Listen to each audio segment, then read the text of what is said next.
everyone, it's me. I am Mary Rose Saosdaniaga, a second-year student taking Bachelor of Secondary Education, major in English at Negros Oriental State University, Shatin Campus. So in this video, you will get to know about learner-centered psychological principles, specifically the first domain, which is the cognitive and metacognitive factors, which has 6 principles, but I will only tackle about the first 3 principles: the nature of the learning process, the goals of the learning process, and the construction of knowledge. So, let's start. So these are the learning objectives for this lesson. So at the end of the lesson, the students are expected to identify the first 3 psychological principles under cognitive and metacognitive factors by making a graphic organizer. Demonstrates classroom situations that manifest application of the first 3 psychological principles under cognitive and metacognitive factors through a role play. And reflect with a deeper understanding about the value of the first 3 psychological principles under cognitive and metacognitive factors in the teaching and learning environment by making an informative essay. So, cognitive and metacognitive factors. So, when we say cognitive factors, these are the mental processes the learners undergo as they process an information. So, it really talks about our mind, our thinking, how to process our minds, those things that we learn. So, in metacognitive factors, these are the concerns and the way learners think about their thinking as they engage in mental tasks. So the key word here in metacognition or the metacognitive is the thinking about thinking. So if we are thinking about how we think or how to learn something, so that's metacognitive. So we will find out the next part of this, the 3 principles of cognitive and metacognitive factors.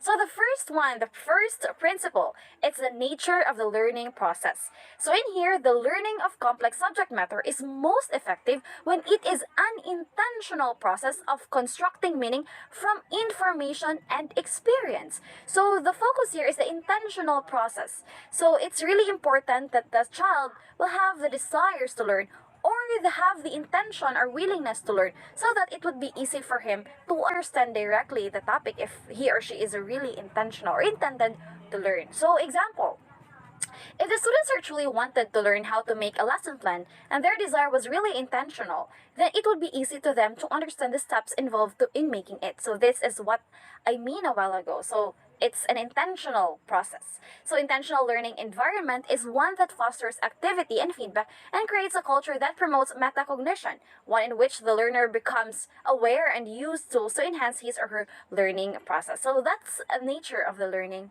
process. So let's go to the second principle, the goals of the learning process. So the successful learner over time and with support and instructional guidance can create meaningful, coherent representations of knowledge. So in goals of the learning process, when we say goal, so that's really our goal in the process of learning. Just like, for example, we get to go to the school because we wanted to learn and to achieve our goal. So, which is our goal to finish our studies. For example, in the teacher's lesson plan, there are objectives. The child will be guided by those objectives stimulated. Therefore, the students would know how they are going to achieve on the particular topic. It will give them direction to their learning, most especially in the learning process. So that's the goal of the learning process. So learners need to be goal-oriented and set their goals, not dictated by others, to ensure their willingness to achieve them. It's really the goal that we set in. It's not the goal that is dictated by the others. So that's the goal of the learning process. And the last one is the construction of knowledge. So the successful learner can link new information with existing knowledge in meaningful ways. So of course, when we step here in a certain thing, and those prior knowledge, I will really use that to my present knowledge to form a new knowledge. So that's construction of knowledge. So for example, in grade 4 English subject, the teachers have discussed about the forms of verb. With that, the students had an idea on the forms of verb as they proceed to grade 5. So in grade 5, the teachers will also discuss about the forms of verb with increasing complexity, like using it in the subject-verb agreement. Therefore, students could construct new knowledge from what they have learned from their prior knowledge and present knowledge. So those are the principles, the first 3 principles of the cognitive and metacognitive factors. So, thank you so much. Thank you for listening, and God bless us all.